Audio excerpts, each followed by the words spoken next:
Something that's getting poked at a little bit lately is the use of ham radio operators giving people with questions the answer of "it depends." The reality is that "it depends" usually comes with some more clarifying questions from that ham radio operator to help better understand what the individual is looking for. And I've got a conversation I went through recently I'd like to share with you all. So let's go take a look. So what's the deal with this ham radio stuff? I tried to ask somebody a question and it's really complicated. They came back with more questions to me, and I just can't get a straight answer for anybody. I'm just trying to use this thing to talk to someone. What did you say to them? I don't know. I asked, what's this all about? How do I talk to my buddy? And they came back to me with, "it depends," and then started talking about budgets and how far away they are. They even asked me, like, do I want the communication to be reliable? Like, every time I just pick up the radio, I should be able to talk to my friend. Like, of course, how would I not want that? A lot of the radio services have pros and cons that we often are thinking about as an amateur radio operator. And so when someone says, like, "it depends," and they ask you a question, it's because they're trying to account for maybe things you don't understand or don't know yet, or they don't want to give you the wrong answer, so they gotta flesh out some of the details. I mean, my phone does that. Why would radio be any different? I just pick this up and I use it. Your phone absolutely has those same issues. You ever notice where you're in the middle of the city and you got 5G and everything's cooking, but then you go into like a building and you still have good signal, but you go from like 5G to 4G and you can't really use social media or like watch a video or whatever. So the services have to have, radio stations set up and a backbone to the internet connection.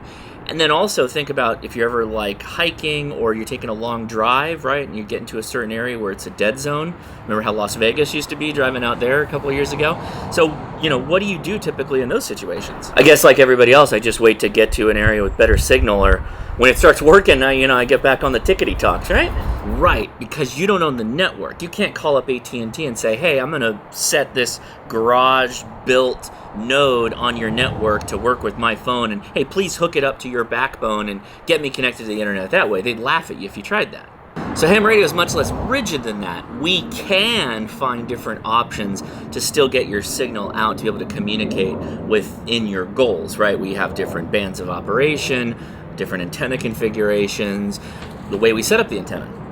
So let's go back to your initial question. What radio should you buy? How far away is the person you want to talk to, or what are your radio goals? He's about 25 miles away, straight shot, just between us. Okay, so any hills that kind of block your house from their house, like if you were to look at it, or any forest trees, that kind of thing? There's a small hill kind of off to the side, some sparse trees, and then, there's some buildings, but they're like out of the way. Come to think of it, I can't really like see his house from where I'm at. So I'm actually not sure what the elevation change is or anything in between. All right, so if it was me in that situation, I would go with probably a 50-watt mobile radio in like your home, and I'd put like a Diamond X30 or a Comet GP3 vertical. So this is like a 4-foot, 5-foot tall vertical antenna that you'd want like at the highest point of your roof, as high up as you can get it. And that should reliably let you communicate between you and your friend about 25 miles, I'd say. Full power output, 50 watts. Well, I live in an HOA and I can't put anything on the roof right now. Okay, well that's a big bummer. You can mount the antenna in the attic, but if you're like some of these homes out here, they have that radiant barrier material. It's kind of like a foil on the inside of the roof. If you have that, then that basically just nullifies all of your RF capability. It basically makes like a Faraday cage. Can you put it maybe like in the backyard on your roof, like hide it in the back where people don't really look? Yeah, I can probably do that. I've got an area that's kind of out of the way, nobody really looks, and maybe I can stealth it up a little bit, maybe. So how about your buddy? Can they put up an antenna high enough, buy a 50-watt radio, that kind of thing? I think so.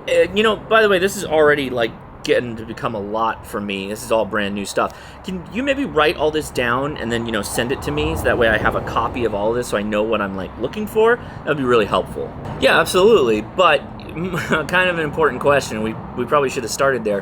How much you want to spend on all of this? Because it can kind of get expensive. I don't know. I'm a buy once, cry once kind of guy. But since I'm new here, I'd like to keep it kind of cheap. So, not too expensive. So you got to be specific here. There's literally hundreds of radios about as many antennas just store-bought. You could build your own stuff too. So, gotta dial in here how much you want to spend total. Oh, $50. Let's call it $50. That'd be easy to get going with that. Let's make that happen like that. So then we got a bit of another problem here. The antenna that I mentioned before is like $100 just right off the top, and then you factor in a mobile radio 50 watts. Those can go upwards of $400, $500, because again, we're trying to get that reliable communications path. Every time you turn it on, you should be able to hit your buddy. That's kind of your goal, right? So that's what we're aiming for.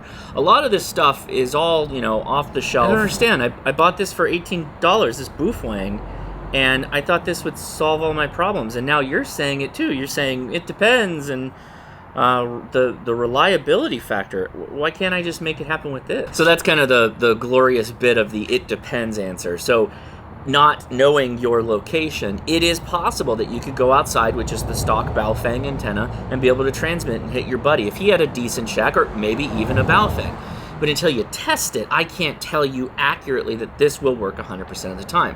So often we will spec up a little bit to guarantee solid coverage by having an external antenna. That gives you also a convenience factor of not having to go stand on your roof to be able to talk to your buddy 25 miles away, which is kind of what we aim to do. Make your life a little bit easier so you don't have to spend so much time working about the communication stuff right off the bat.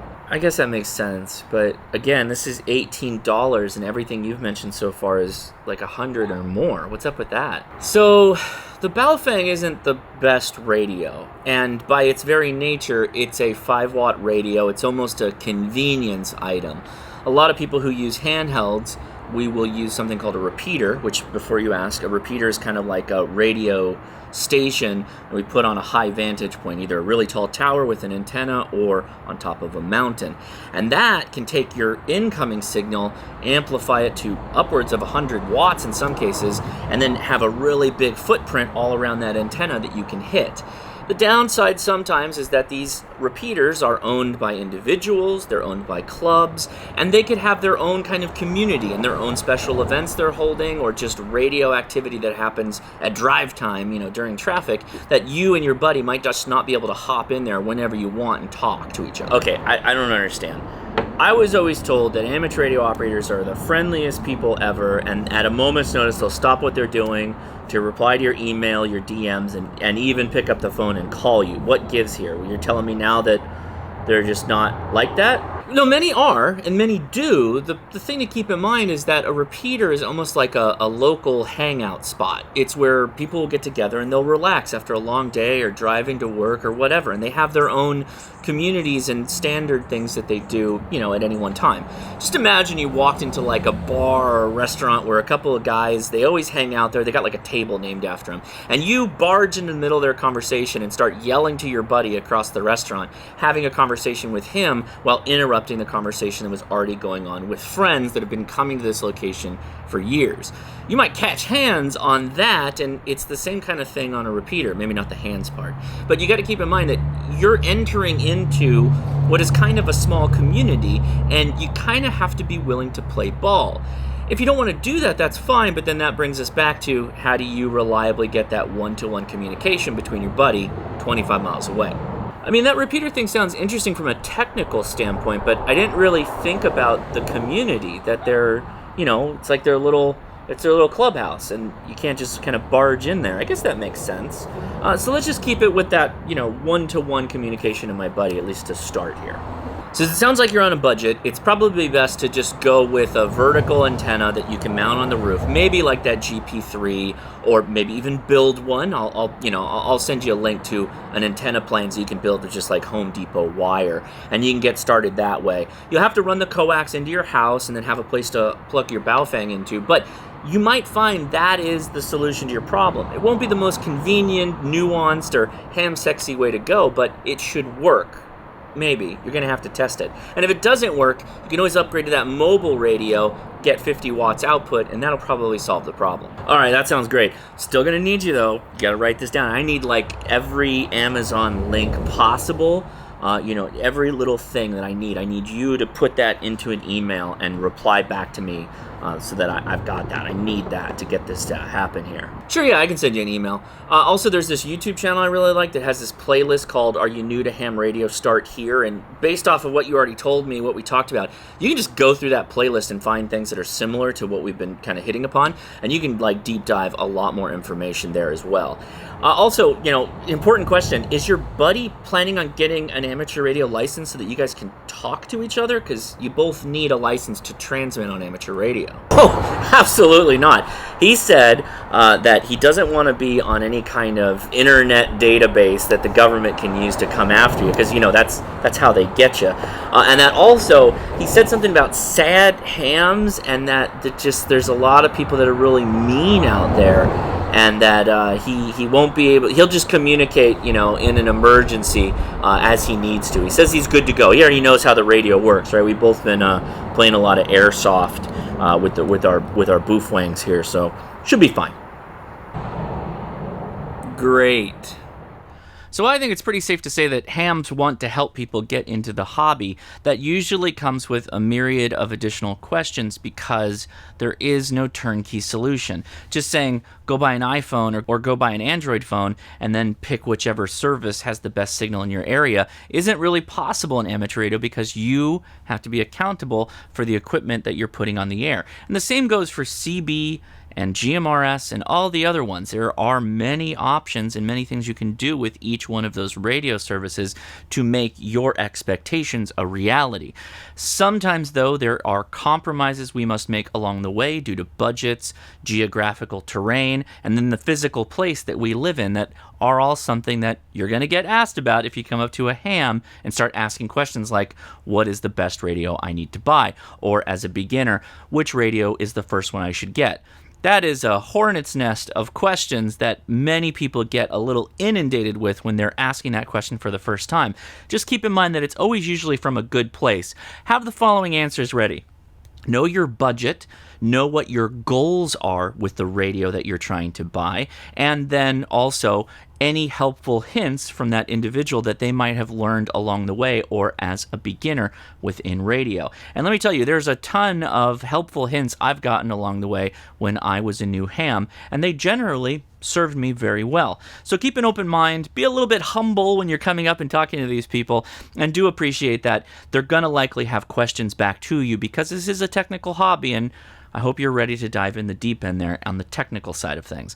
I hope this was helpful. Again, I have a playlist, Are You New to Ham Radio? Start Here. It's linked in the description, and you can find it on my channel as well. If this was helpful to you, post in the comments below, and if you haven't already, please subscribe. Thanks a lot for watching. A thumbs up would be great, and 73.